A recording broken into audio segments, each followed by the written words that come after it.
Oh, wait.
Hello and welcome to IKIGAI. We're Thursday night crit racing tonight on the Fuji Speedway crit. Great to have you here with us. I'm Riley Harvey for Virtual Cycling News. Also with me tonight is Mike Lister, who is racing. How are you doing, Mike? Hi, good evening, Riley. Good evening, everyone. Thanks for joining us. That's right, I'm going to be riding, racing and commentating as usual this evening. So getting a little warm up in, only a couple minutes out from the start now. Yeah, always like a good crit race. So we're looking forward to this one. So we're expecting big things from you tonight then, Mike. I said I like him. I didn't always say I could do big things, but see how it goes. Obviously, we've had 5 days of racing, so we've probably got a few tired legs out there. Yesterday's mountain climb, unfortunately I missed that one, but I did do a workout instead, and looked like a few people went pretty deep on that climb last night. You were commentating on that one, Riley. Looked pretty epic to me. Yeah, there were a few riders put the heart and soul into that one. Not necessarily the guys at the front either. There's a lot of riders pushed hard to get over that big climb and finish in decent times. But some of your competitors, they may have put themselves a little deeper into the red than they intended to on that. Well, that's good to hear. Hopefully they'll well, we'll all be suffering, I think, tonight. It's going to be a pretty fast one. Bit of an undulating course here. It's a fairly simple circuit. There's a couple of corners. There's this very long straight. It's a very deceptive finish. We've got 9 laps today, and it's your highest point is at the start-finish line, and then it drops down. You just see right in the middle of the screen there where the track loops back towards the start-finish line. That's the lowest point, and then you slowly drag back up. So no major climbs, but there will be a first half which is fast and a second half which is a little bit slower. Well, there's 61 sign-ups tonight, so it looks like the majority of the riders that have been competing for the rest of the week are back in again. Just need to give a quick shout out to ZMS Livestream, who provide all of the images that we commentate on tonight, and also to Ratio Racing, who have set up this series in conjunction with the Mountain Goats and TNT Tuesday Night Track, but Ratio Racing being the main driving force behind setting up this Olympic week, which has paid homage to the Olympics that are going on in real life. So 7 seconds out, you can hear Mike winding his turbo up there. Races always get off to a flying start on the virtual world. See the riders' power meters there. Their power levels turning red as they were flying off there. We got Hugard and Greenhouse there. Not messing around. I was pretty lucky again. I was fiddling around with my heart rate monitor, and I suddenly realised there was 7 seconds to the start. Oh, that could have been a disaster.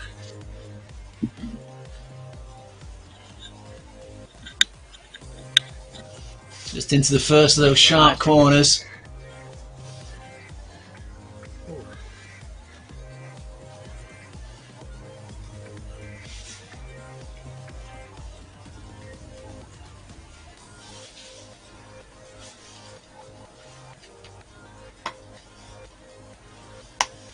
So for those of you watching on YouTube, we have got a little poll running on there, so just asking who we think tonight's winner is going to be. We've got 4 options: Ned Bowen, Walter Place, Jan Decker, or Alex Plager. It's currently tied between Bowen and Clace at the moment, but we'll keep the poll open for a little while longer yet. So yeah, please do interact with the poll, and we'll bring you the results of that a little later into the stream.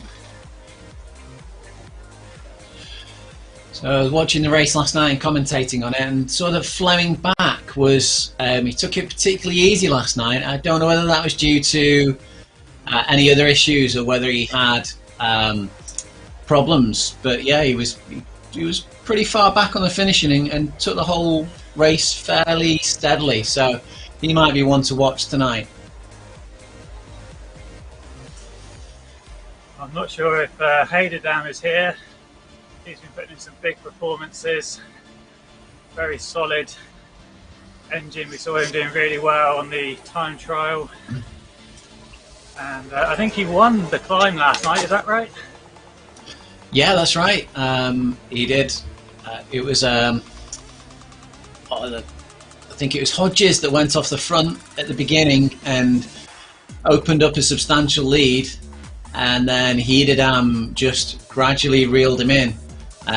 They worked together through the sort of second third of the race, and then on the final climb, Hodges just couldn't quite contain the power of Heiderdam, and Heiderdam broke free and made it to the line, the winner. Yeah, interesting that James Hodges has been riding on RGT. He, as I understand it, was one of the founding people involved with SwiftPower.com. So yeah, it's interesting that he's spread his wings a little bit and has been doing a few races on the RGT platform. But it's a case of lots of different platforms, lots of opportunities. They're all a little bit different. We try to bring you a little bit from all of them, don't we, Riley? We do, yeah. We try and spread our wings a little bit ourselves and bring some variety to the virtual cycling world. Perhaps Hodges is having a look around, being as Zwift Power is no longer free at the moment. Well, it's no longer his, is it? I understand that Zwift themselves took it over, so pushed him out slightly. Yeah, that's right. He's probably got a bit more free time now. It was quite a job running that. Here's the man I mentioned earlier, Heiderdam, on the front, driving the pace. Casper Heiderdam there, he's pushing out 460 watts, driving the front of the race. Does look to me like, looking at the way he rides, or has ridden in these recent events, like that he's more of a time trialist and tends to attack the races regardless of what kind of race they are in that same style.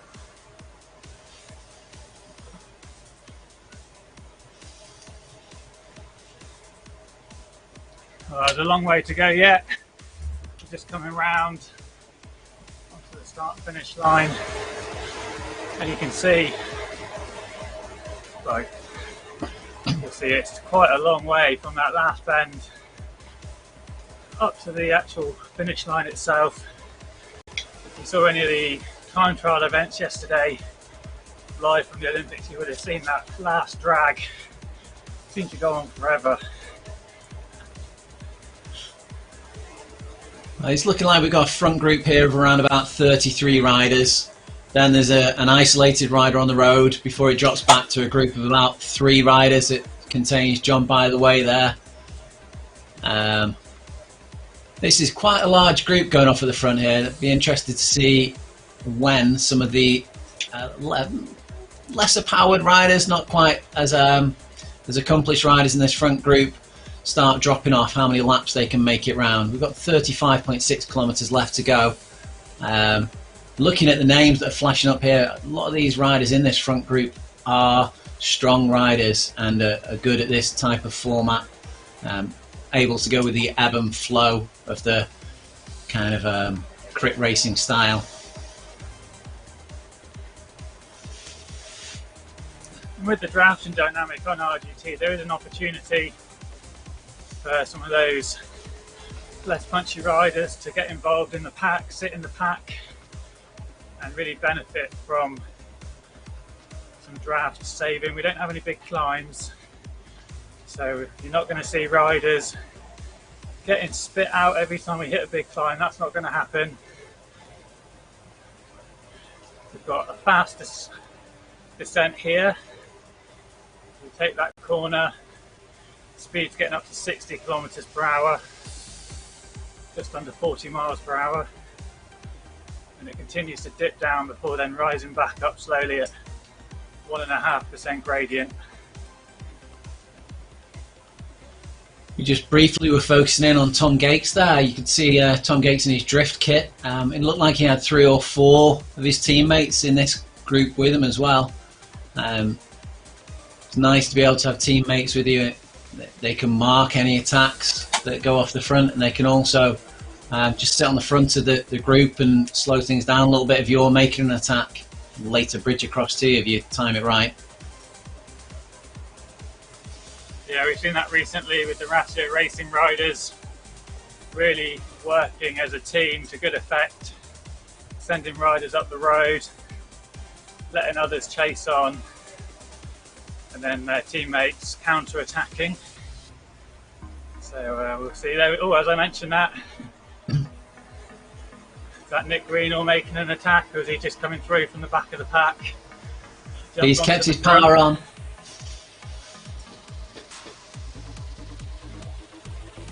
He's kept his power on there as he came through to the front, so it was more than just drifting through. It looks like he's trying to just speed up this front pack and perhaps cause a little bit of separation, a little bit of a disruption at the back of the pack with some of the slower riders who are getting caught out, not quite awake. Yeah, just keeping people alert. It might look like it's going to be an easier race, being quite flat, not very technical. There is a bit of braking in some of the corners, but it is pretty fast. So those short, sharp accelerations like Nick just produced, that can stretch things out, and if you're not paying attention, you can see yourself going backwards. Well, that's showing the speed of this front group. We're already picking up a back marker. Well, they should ideally just slide over to the side of the road and let the main group through. It shouldn't affect this group at all. And Hiededam and Petersek, they're going through on the front. Yeah, teammates in the purple Ravy kit there.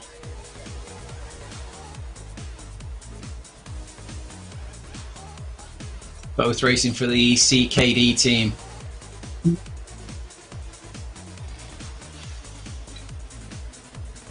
And Ned Bowen there, we mentioned him earlier on. Ned Bowen's got a phenomenal sprint on him. He's coming through there with a 600 watt effort to keep up with Tom Gates, who's just taken the front of the race. Tom using the look behind feature there, you saw his avatar looking off to the side, just having a glance behind him. And they can see that they've already opened up a gap on the front of this group.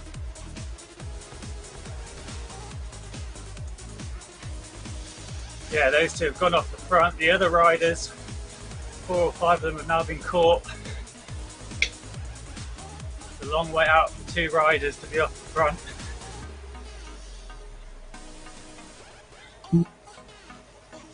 Only 10 minutes into this race, and we're going to be looking at around about 50 minutes of riding. Interesting choice. We have seen what 2 committed riders together can do in many races. Now let's see whether these 2 riders are going to work together and push this. They are opening up a little bit of a gap. It's at 70 metres nearly now.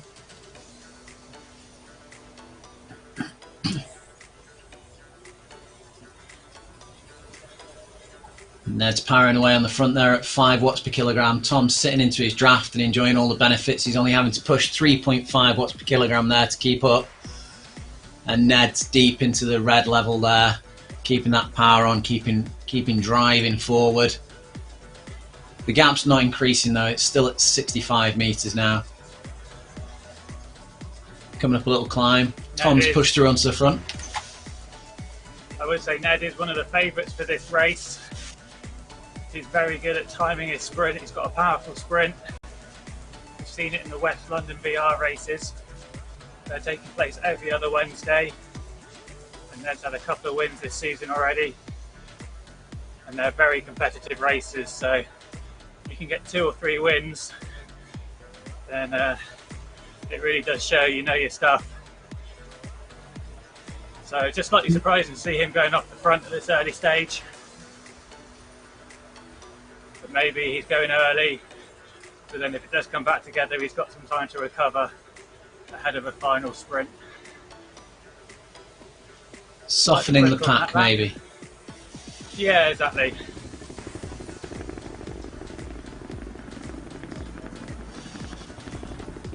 just mentioning the West London, the Westerly CC races there. The next one is next Wednesday, so if anyone's missing their fix of organised events, that's coming up very soon. And after you finish the IKIGAI, that might be something that keep you entertained and keep you on the turbo trainer. Yeah, it's a 10-mile time trial next week. The British tradition of 10-mile time trials, 16 kilometres. It's a 2-lap event. All of the details for that in the West London Cycling Facebook group, also on Discord, and also on rgtdb.com. So you can find upcoming events on there and past results.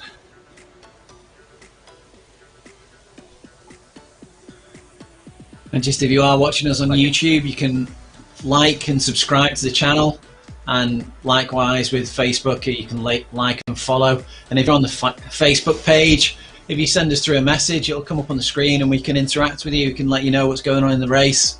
If you've any interesting facts to put across about the Fuji Speedway crit, or if you've any support you want to show for one of your riders that's on the road, give us a shout out on Facebook and we'll give you a mention.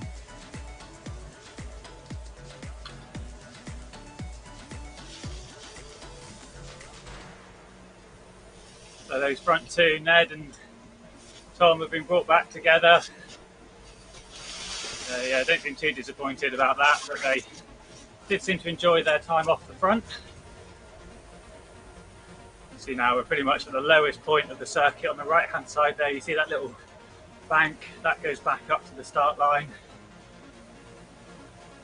Only around 20 metres of elevation change on each lap, which is spread over around about 1.5 kilometres, so it is very gentle.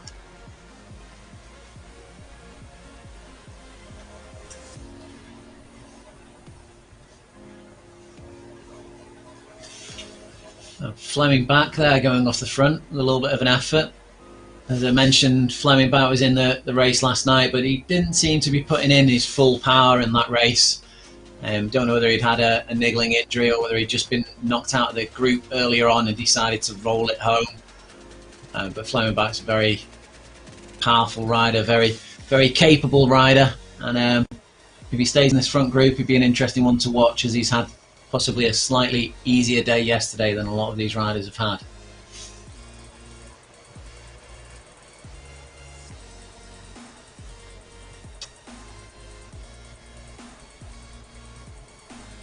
Yeah, he is a strong rider, Fleming.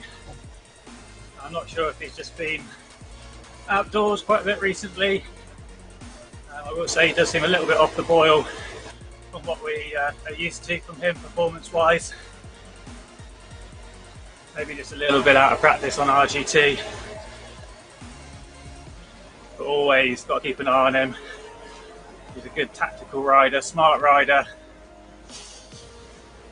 as well as a strong rider, so he's dangerous. As once again we see Hederdam back on the front, driving the pace.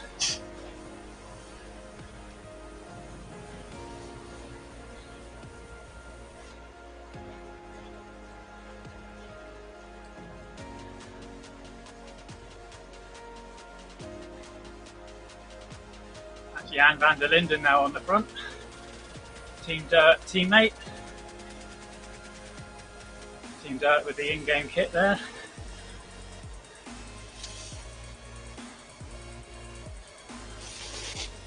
Falk Levian's just send a message through saying, "Evening gents." Evening Falk, good to have you on board.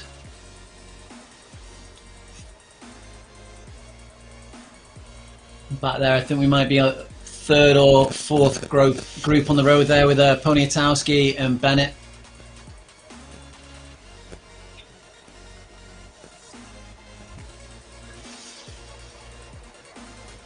See Bennett there. Sure that little attack by Ned has influenced the voting on the YouTube stream, but Ned is now currently our favourite for the win. Yandeck is now also picking up some votes.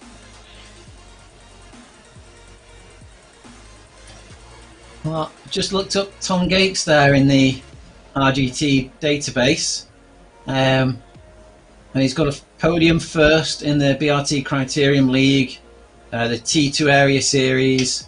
He was third again in the Criterium League. Then he's got a first in the West London VR Race, a first in the Criterium League, another third in the ECKD Series, another third in the BRT Race Series. Just a full list of first, second, thirds there going through his rankings.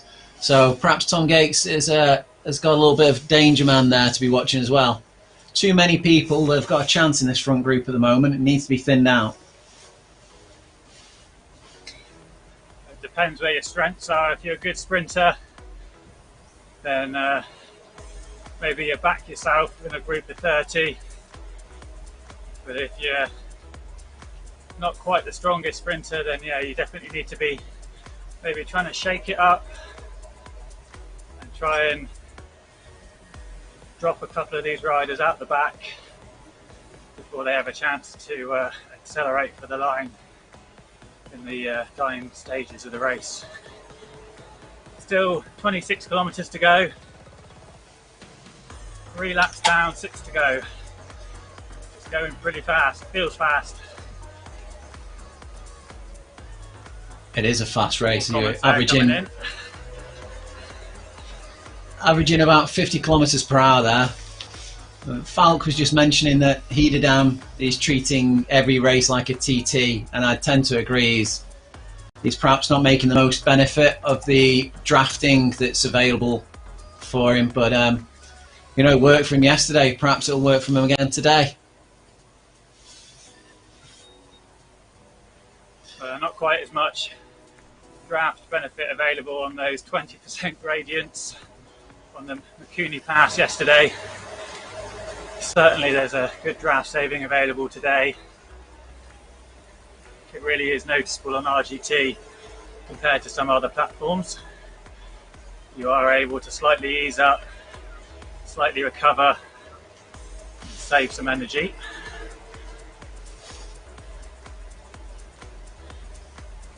Hugard's managed to stay up in this front group. I think he finished in about 42nd position yesterday.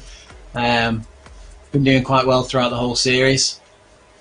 Been a repetitive entrant. It's good to see guys making the effort to get back on the bike every single night to take part in the full series whenever they can.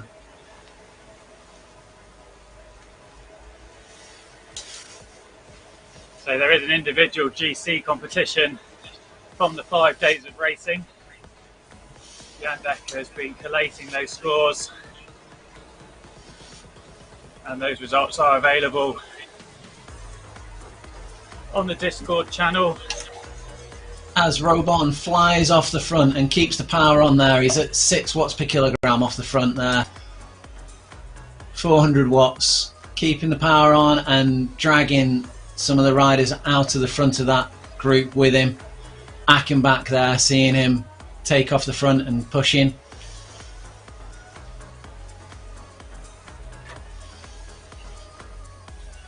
Not expecting any of these efforts at this early stage to stick, but it's certainly animating the race.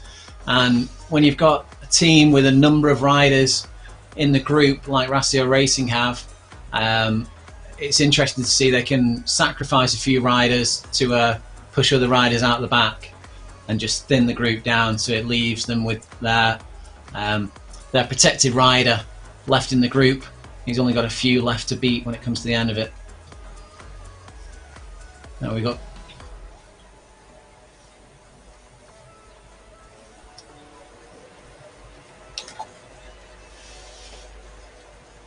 Lyndon there pushing in the hard. YouTube chat. He's backing Ned Bowen for the win tonight. Ned's getting a lot of love. Yeah, and Trumpton, he's a regular viewer. Thanks a lot for tuning in. So he does know his riders on RGT.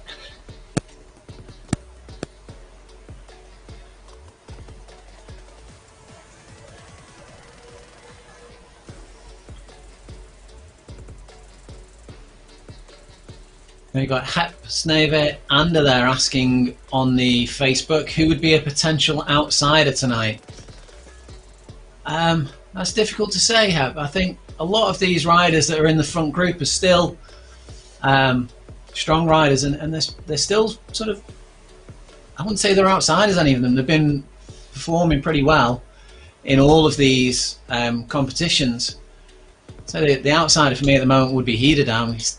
Just don't think he's racing this correctly. I don't think he's racing it to the best of the software or the best of his ability. But he's certainly got the strength. If he were to be a little bit more tactical with it, I think he would be my outside bet for this race. But I think the way it's going, he's going to find he's going to burn out compared to a lot of these guys.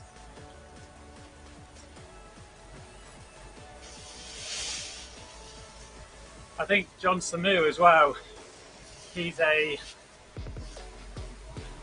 decent sprinter, but he's also someone who's got a slightly longer power curve. So he's someone that could go a kilometre from the finish line, catch everyone off guard with a short, sharp effort to create that gap, but then he can back it up. He's got the power profile, he's got a good 1 minute effort that he can sustain, so that might be someone who goes early. Hopefully I'm not just giving his tactics away to anyone who's watching, and he's also in the peloton. But that would be a good one, good outside bet, I think.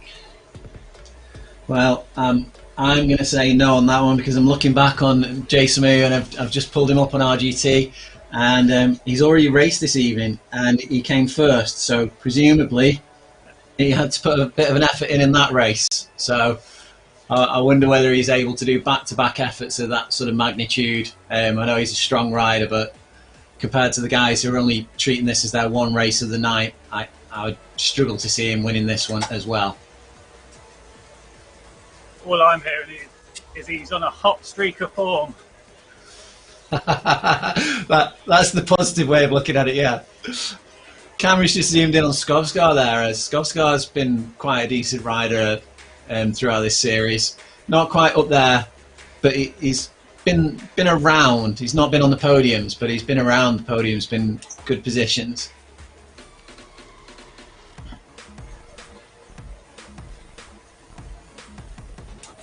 Again, just coming through some more back markers. Hugard taking the lead of this race, putting a little bit of an effort in there. 470 watts, 510 watts. He doesn't want to relinquish the first place spot just that quickly there.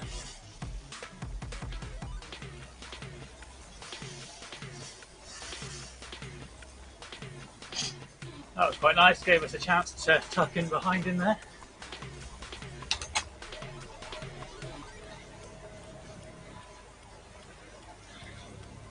Seeing Joris Shepherd's there. The Brasio Racing guys came through and they managed to put 4 into the top 10 last night.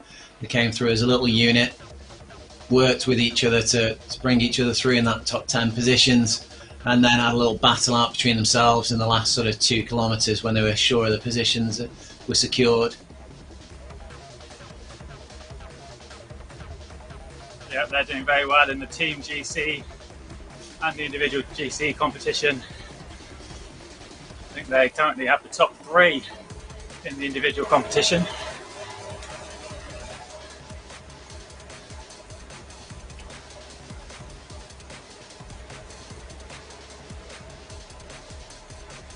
They're just saying quite a lot of Danes as well today. Back on RGT, I know they've got a couple of teams in the competition.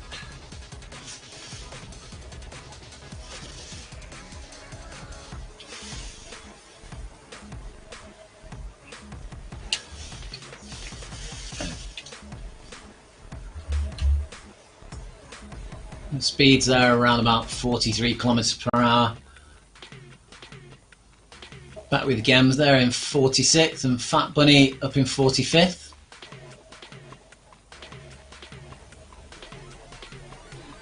Lazarou and Lightfoot there, 43rd and 44th.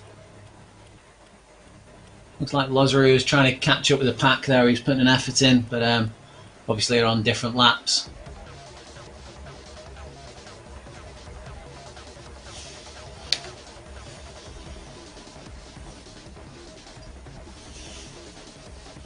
Back with a little group here on the road. We've got 37 to 40, and we've got De Jong, Watts, Spania and Krull there.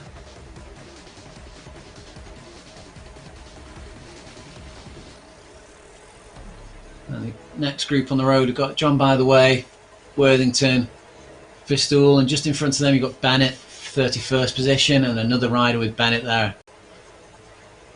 It looks like they're all going to group up together. And it's Bennett and Poniatowski. They've been out there on the front for a little while on their own. And in front of them you've got Hock, who I think has just been spat out of the lead group there, not too long back. Jorg Rolden dangling dangerously on the back of the group. Managed to get back in there. As soon as you lose those few meters, they start opening up, and it gets to around about 10-15 meters, the draft starts diminishing, and you have to start putting the power in to get back into the group. And that changeover between saving a lot of watts in the draft and having to input a lot of watts can be a big switch for the rider. And you quite often find when you get that sort of distance off the back of the group, the rider just gives up and drops off. Mike pushing through in the front here. Seeing an opportunity to go off the front though at Tom Gates. Mike's putting in a steady effort, 440 watts. You mentioned earlier on he was messing with his heart rate monitor and he didn't get it to work before the beginning of the race. But Mike's into his red zone there, above his FTP. You can see he's putting a lot of power there, keeping Tom Gates with him. Tom is in his draft, only having to put in his regular power, his achievable power in the green, steady rate there. And you'd hope that Tom would just slide through in a second and take some of the wind off Mike for a while if this little breakaway between the two of them is going to work and stay away. Jorg Rolden again at the back there.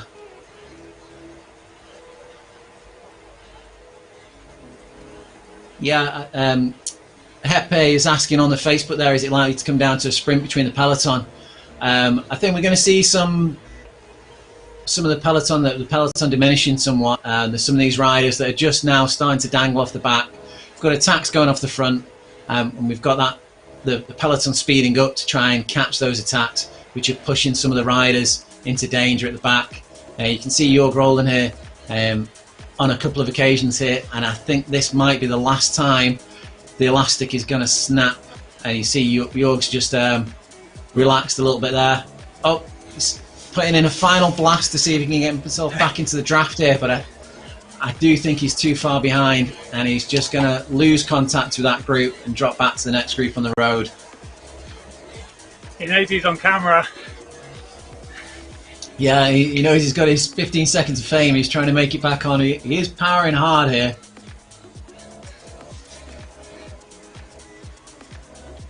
I've got Falk Levy asking here. Hidedam would probably need another rider of similar abilities, another time trialist like Rob Stone, who isn't here, to form a breakaway. Yeah, I think that's right, Falk. If you could get into a breakaway with another strong rider, Rob Stone, Daniel Cadiz, who have got the same sort of capabilities, that they could make it off the front and they could make it stick working together. But I think in this race, on his own, using that tactic, he's going to struggle. Just looking here. Linden at the front there. Jan Decker's gone off the front for a second.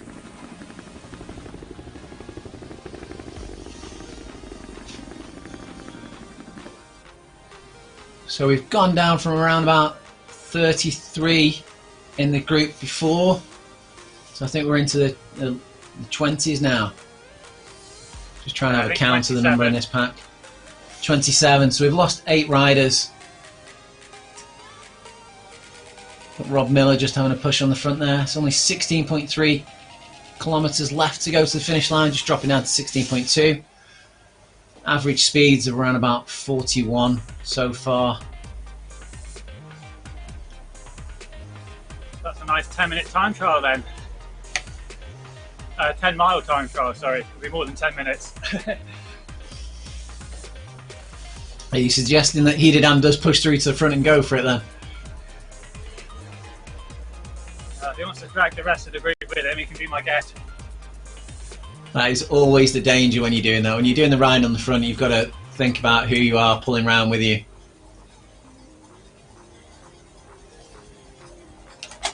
I'm just having a lap sitting in after that effort on the previous lap. Just sitting in with Dan Ellis there, and you saw as he got to the back of the pack there, he was only doing 230 watts and he had to crank it up to 330, an extra 100 watts there just to get himself back into the group again before he experienced that yo-yoing, that the dreaded snapping of the elastic that we all have when we're out on the road.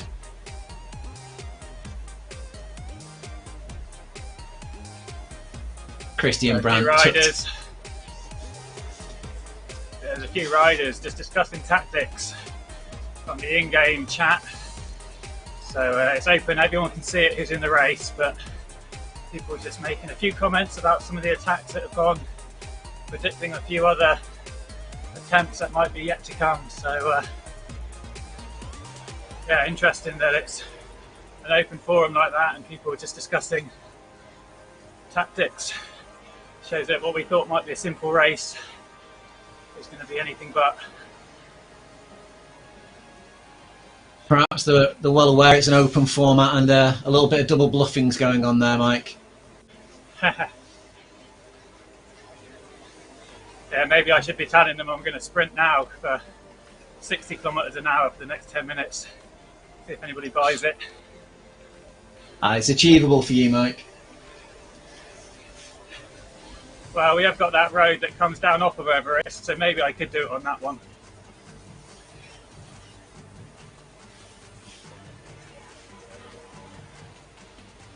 So Paul Nichols we've got Magic Road, that one.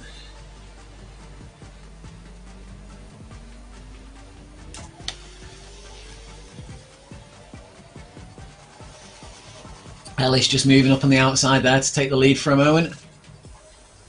In game with Jonathan Stevens here, position 9 at the moment. He's moving forward in the group at 260 watts.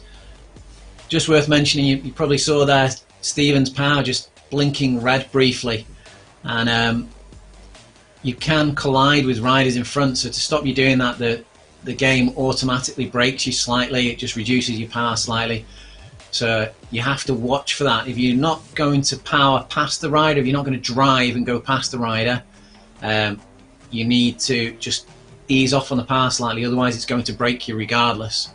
You'll also see your power going red whenever you're going round a particularly sharp corner. At speeds of 43 kilometers per hour, the game will automatically brake you. If you're going around a hairpin, it knows you can't do that realistically. So you just have to be aware of that. Sometimes it can be wasted power. Yeah, there's a couple of instances of that on this course. This first turn is a bit sharp and quite quick, so it does brake you just into there, so you do want to watch that.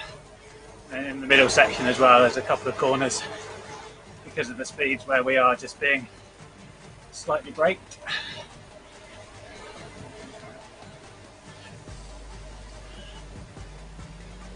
In fact, Levy's just commenting there, speaking from experience, most time trialists have abysmal sprints, so there's no chance but to go long unless your name is Wout van Aert. And yeah, Wout van Aert's proving everybody wrong. Well, not everybody wrong, everyone has confidence in him. He can win any type of race at any point, it would appear. Very, very nice to see that in a young cyclist, keeping the sport interesting and invigorating, and not just being the usual suspects that you're expecting to win. Keeps the races interesting. Much like Mike does. Mike keeps the races interesting for us. Thanks for saying so. Yeah, at the moment just sitting in. But maybe I'll launch another sneaky attack soon. Well, Van Aert, he's not here tonight, but there are a few professional riders that do use RGT. Now, I can't go into specifics, but because of the way the Magic Road system works and being able to recreate any route, I do know there are a few that have downloaded key time trial courses and just use the software as a little bit of a training tool. The riders have not been able to get over to Japan, for instance, with their schedules to recon the route and with the travel restrictions. So this is perhaps the next best thing, just to give them a little bit of an indication of some of the power profiles. And I know the Tour de France stages have also been tested. So yeah, we don't have Wout with us tonight, but that's not to say he's, I don't know if it is him, I will say, but it's not to say that he's not been checking things out on RGT. So maybe he's under a pseudonym. I know there's a Donald Duck that rides on RGT. Maybe that's him. Let's believe that, shall we? Yeah, I suppose some of these riders must have to be a little bit careful about what they admit to doing because of sponsorship deals that they might have with different companies. Perhaps that's not the software that they're actually using to train with, but that's the software that's paying the wages. So you have to be a little bit careful about saying what you're actually doing. So I just got a little bit excited there on screen because it looked like a little group was going. There was suddenly a tiny little gap, and I thought there was an opportunity, but it didn't quite turn out as I expected. I'm watching this group now, and it looks like this group does seem to be getting strung out a little bit more easily than it was earlier on. I can see that we'll be losing a few more riders from this pack soon if these attacks keep going off the front.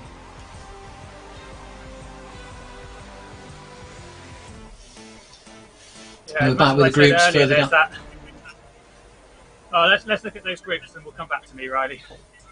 Sorry, Mike. Yeah, we're back with the groups further down the road, and we've got Watts, Puttespania, Krull, and Thompson here. They're working together quite well as a four. Looks like they're taking it in turns to break the wind. Watts moving up onto the front there. Puttespania just moving through as well. Thompson possibly not enjoying it as much there. He seems to be dropping off a little bit. We've got the next group. Then this is the next group behind the leaders. We've got John By the Way, Hock, Simonson. I think Hock and Simonson were in the lead group for a while there. We've got Vistul there as well. John By the Way, one of the RGT staff. Looks like he's been doing most of the pulling on this little group here. Vistul running through there to take a moment on the front.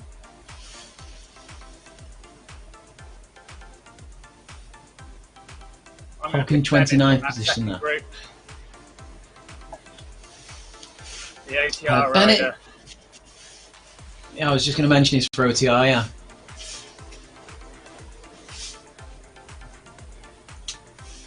And there's Jorg Roldan, 28th position. He dropped off a little while back before we watched just as the elastic got snapped there. And he's rolled back a little bit.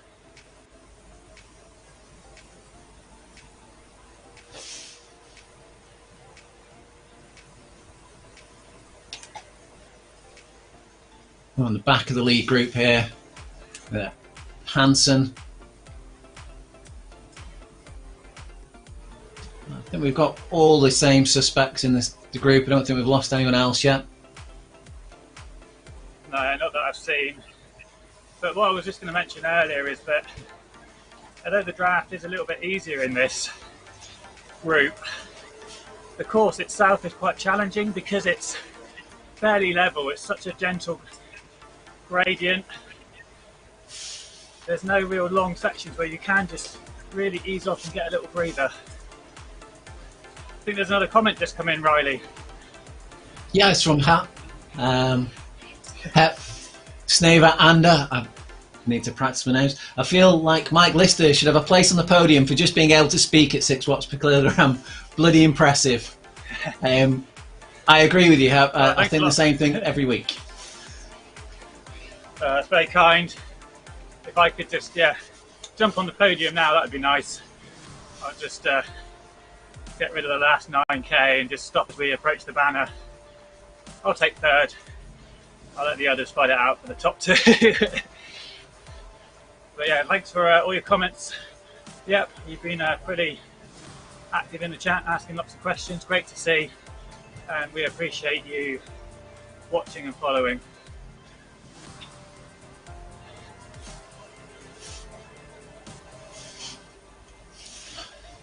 I've not seen his name for a little while. Is Alex Plager still in the front group with you there, Mike? No, he's not. I think he might have had a bit of technical issues off the start line, so he would have been a favourite. But unfortunately, he's not been able to make it into this front group due to, I believe, some technical issues just at the start of the race. So that's a bit of a shame. He's someone who will take a gamble as well, go early. Oh, we've just found him on the road. We just found him on the road. He's back in position 38. He's still riding. It's good to see that he's still going.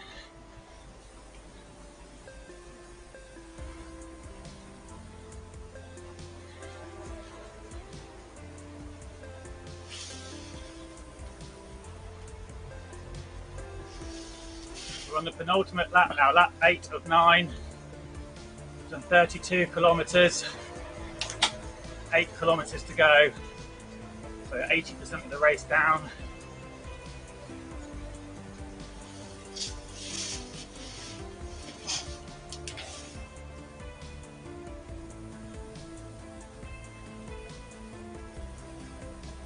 A row bottom there leading on the front. We've got two guys in the dirt kit. Are they dirt riders or are they just wearing the kit, do you know, Mike?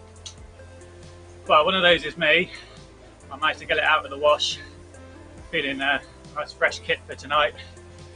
And yeah, the other is Jürgen van der Linden. He's not been around on RGT too much lately. Was very active during the winter series.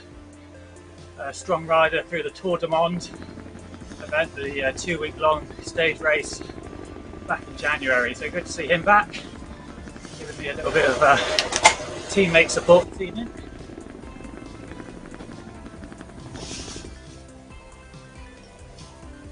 I just mentioned to all the viewers that when you do go around the sharp corners, not only do you get auto braked, but because of the effect of going around a corner, you lose the draft as well. So it can be a double-edged sword. When you go around a corner, you lose your drafting, you lose your speed from braking. So you need to be awake on these corners. So what can be a fairly simple and easy-looking ride can all of a sudden, with a few sharp turns in it, become very difficult, very hard to watch the pace. You have to sprint out of the corners and ensure that you're awake at all times. It doesn't take long for a rider to open a small gap on you, and then when you hit that corner with the braking, the loss of draft, bang, you're 10-15 meters away from them when you come out of the corner, and you've lost all your draft advantage. Oh, that's a lap rider that's shot off with Hader down there.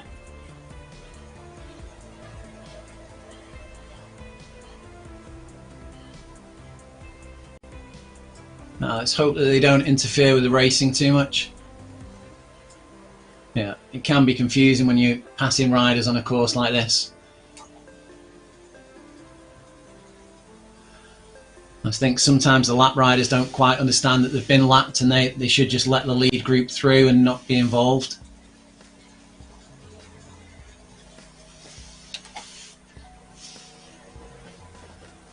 And Tom Gates once again pushing away on the front there. He's been very active in this race.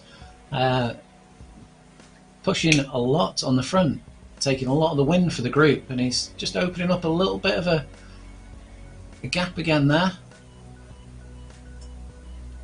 Another rider's come through, pushed hard, got in front of Tom. Yeah, Tom's gone over him again. You see the power bars, just to explain the power bars underneath the rider's name. They give an illustration of how much power they're putting out in relation to their FTP. So FTP green is your achievable power, sort of tempo power. Yellow's FTP, which is expected to be able to attain for around about an hour. Red is above FTP, which is thought about 10-20 minutes, depending on the individual rider. And then you've got the very bright red, which is a neuromuscular, which is a sort of a 10-second sprint effort. And varies rider to rider, as it's based directly upon your FTP. Some riders can put in 100 watts and be in the red zone, and some put in 400 watts to get into the red zone. But you can tell if they're in the paler blue, they're drafting, or they're finding the riding very easy. Most of the riders usually switching quite quickly between the pale blue and the red, as they're having to put in efforts to keep in the drafting spots.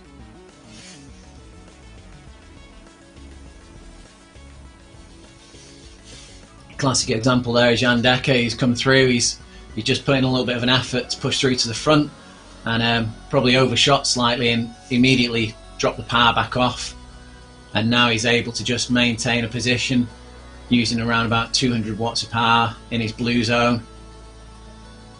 And Fleming Back, a rider we spoke about earlier on, who had an easier night than probably would have been expected last night, has gone off the front, and he's pushing into his red zone, 510 watts. Saw it drop down briefly there. That may have been on to the last lap. Yeah, last lap, 4.3k to go.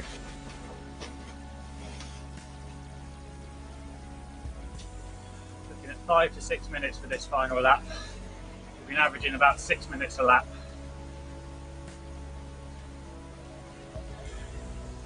Well, the way that Fleming's just pushed off the front there, I think you'll see it a lot closer to the 5-minute mark.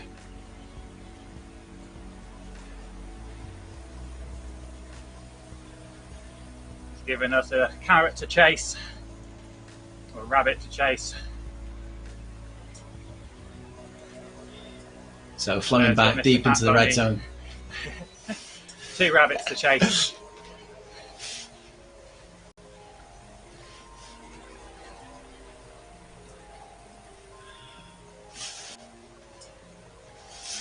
So you see Fleming's power is going up there and then dropping back down again. That could be because he's jumping up out of the saddle, giving it an effort, and then sitting back down momentarily.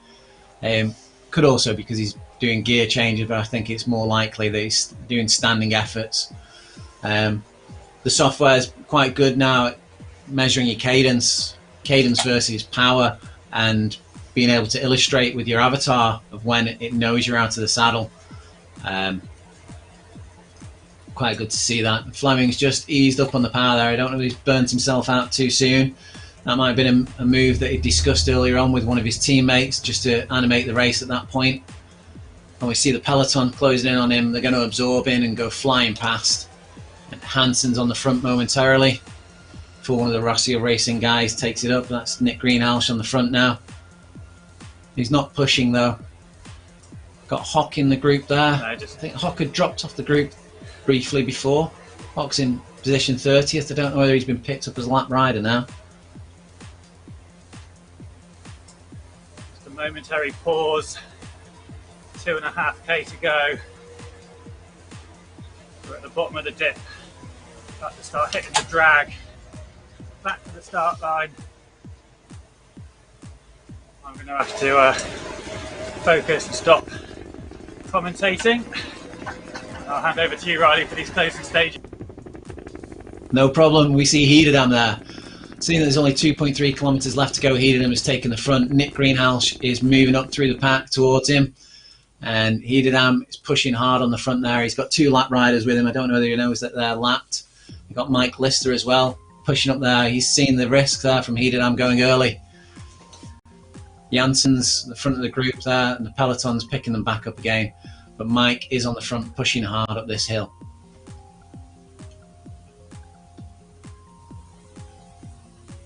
Only 1.9 kilometres left of this race to go, and it's going to go quickly. We've got an average speed hitting 38 kilometres per hour now up a hill. It's going to go faster as they round this corner, and it starts levelling out. You see Nick Greenhalgh and Skogsgaard behind him. Hugard's still in this group. I think we've got Jan Dekker. I think Woods Claes is still there. It's going to come to a flat sprint. It's who will open it up soonest. We see Rowbottom going hard on the front there. Rowbottom with strength in numbers from the Rossio Racing team.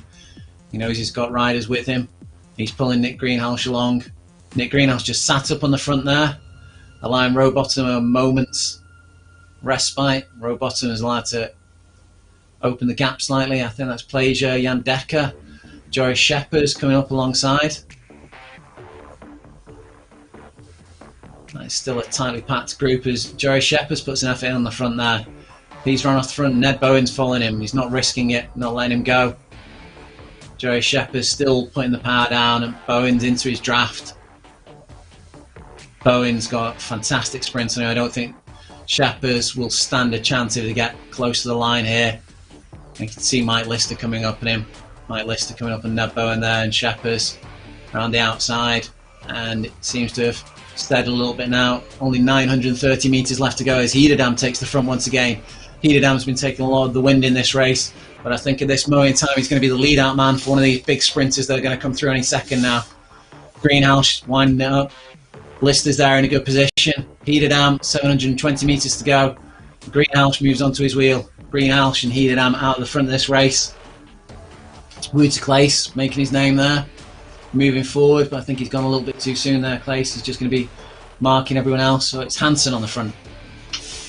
As the group packs up again, 450 metres to go. Fleming back, putting down the power. Hederdam at the back of this group. Has he got another sprint left in him? 370 metres. Coming up with a back marker here, but they all fly past him. It's Hederdam. There's... Oh, it's Jan Dekker. Jan Dekker's gone for a long one. Jan Dekker, only 180 metres left to go. Jan Dekker's powering away, 14.4 watts per kilogram. Bowen's following hard, but I don't think he's going to catch him. It's Jan Dekker all the way. Woods Clace has come through as well. It's Woods Clace, Nick Greenhouse taking second. Woods Clace and Ostergaard with Samet in fifth. Oh, what a tight finish. Jan Dekker came from the back of the pack there with a fantastic sprint, and he held it all the way through. What power he showed there, consistent power all the way over the line. He hit himself well in the pack. I don't think I saw him hit the front of that group once during that race, saving all his energy for that last sprint. So that's Dekker, Greenhouse, followed by Clace. Ratio Racing taking the top two steps on the podium. Ostergaard coming in fourth. I think that's his best position this series so far. Samet in fifth. I don't know if we're going to see any of the other riders finishing further back on this race. Yeah, we're back with the next group along the road here. We've got Simonson, Worthington, Poniatowski. I think we've got John By the Way in that group as well. Group of four now. And we can just see it here, Mike panting away in the background there. Mike putting in a phenomenal sprint at the end there, but in the end it was all to now as Jan Dekker had that sewn up. He knew what he was doing exactly there. Roldan still not being caught by the group chasing. We're all just biding our time. And then Jan went and everyone else was sort of trying to follow. Strung it out, it was pretty flat across the line for the following group. We'll put up the full results shortly once we've seen a few more of these riders finish.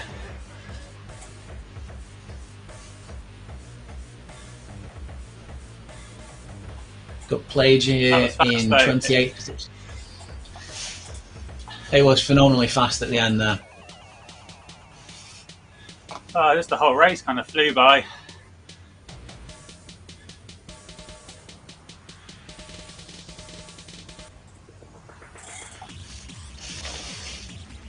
We've got Plager here in 28th position, being followed up by the group of Hock and Hock. I don't know if they're related, and Vistul.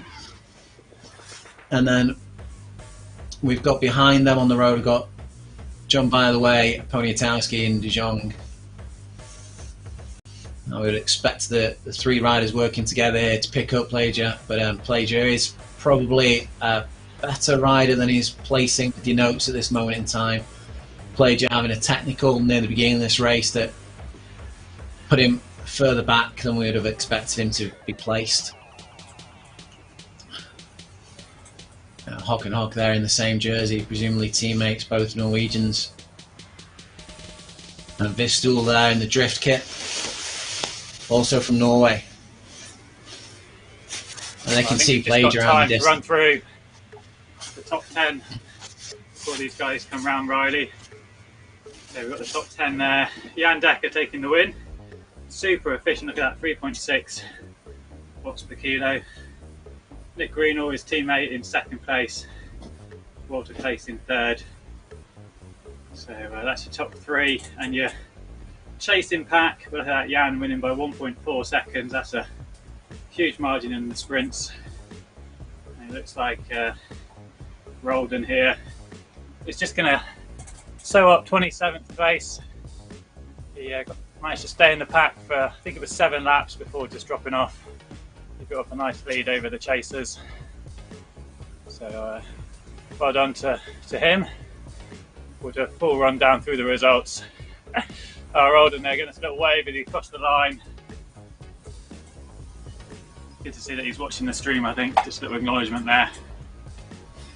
So we'll just follow these riders coming through. I'm just going to have a quick drink, get some fluids on board, and I'll let you just commentate on this little battle here. 3 versus 1. Will Alex stay away, Riley? What do you reckon? I think there's a good chance. I think Alex, as I said before, he's possibly a stronger rider than his position is saying at this moment in time. Just had a little bit of an issue at the beginning of the race. Probably would have been up there with that lead group. 28th position. He's just staying in his green power zone there. 250 watts. He's got 1.4 kilometres left to go.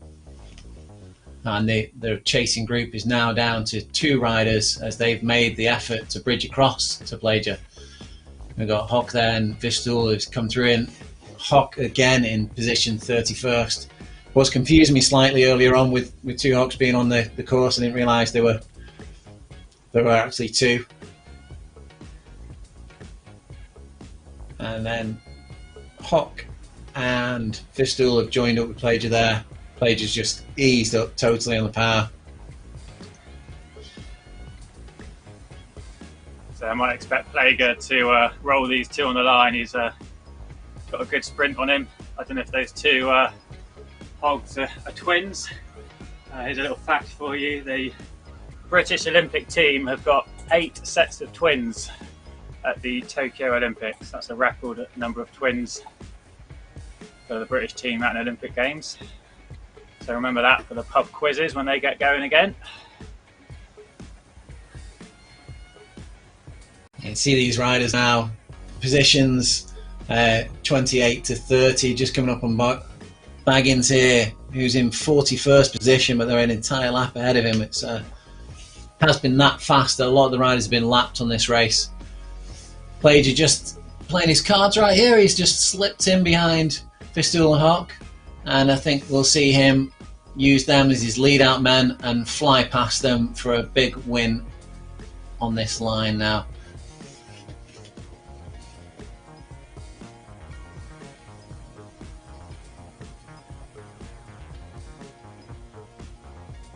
See that there's a disparity in the FTPs here. Hock has been in the red zone most of the time to stay with Alex Plager, and Plager has been in the blue or green as he opens up his sprint. 28th position, 270 metres to go. Plager's up at 12.13 watts per kilogram.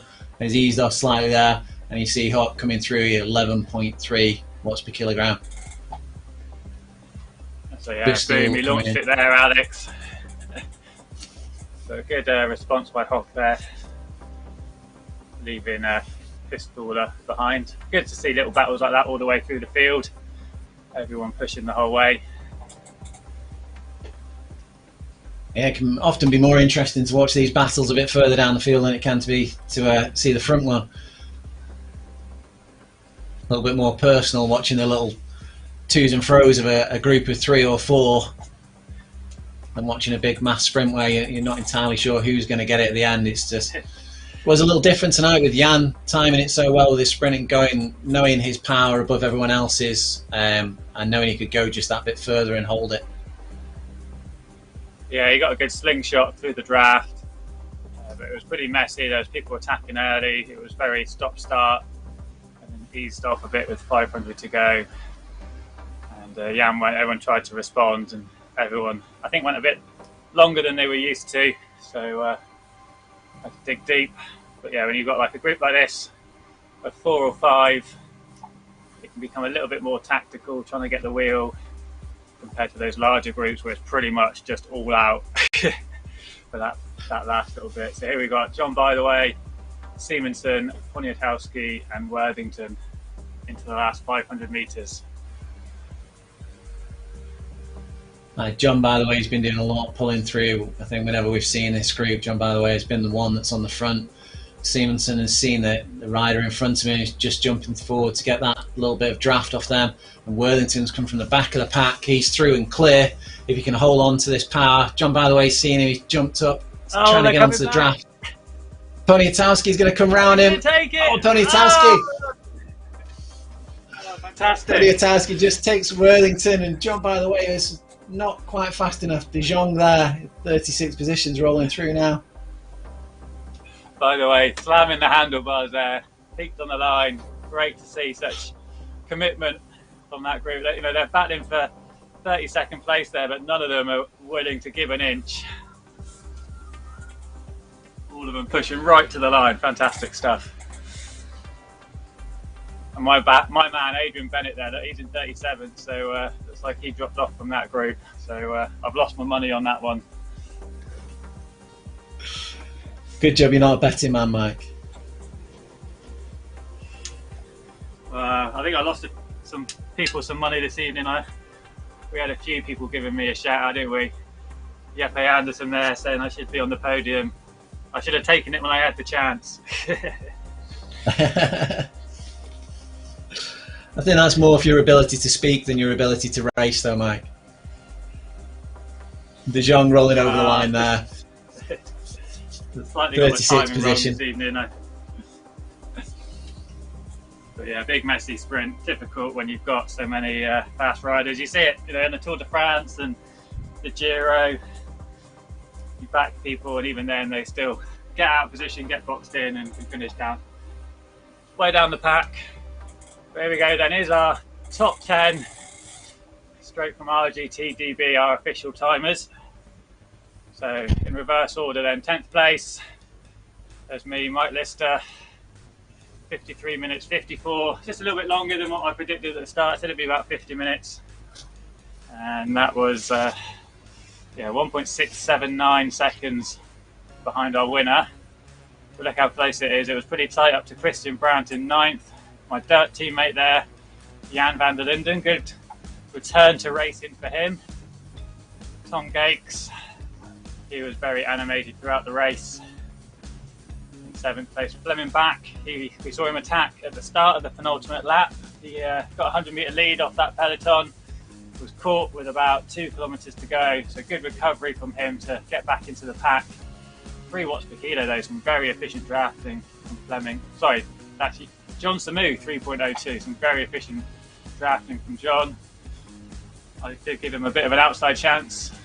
So a top 5 for him, and that's following on from his first place in the previous race. Anders Ostergaard, good result for him. He's always been there or thereabouts throughout this whole series, very consistent. Walter Claes taking the bronze. I think he was the winner of the Omnium on Tuesday. He was certainly very active during that event. Nick Greeno, another 2nd place. He was 2nd in our road race that kicked off this event on Sunday. And Jan Dekker, 1st place for him, with a dominant sprint, 1.4 seconds ahead of the rest of the field, following 9 riders, less than 0.2 of a second separating them. So that really does show how well timed, how powerful that sprint was.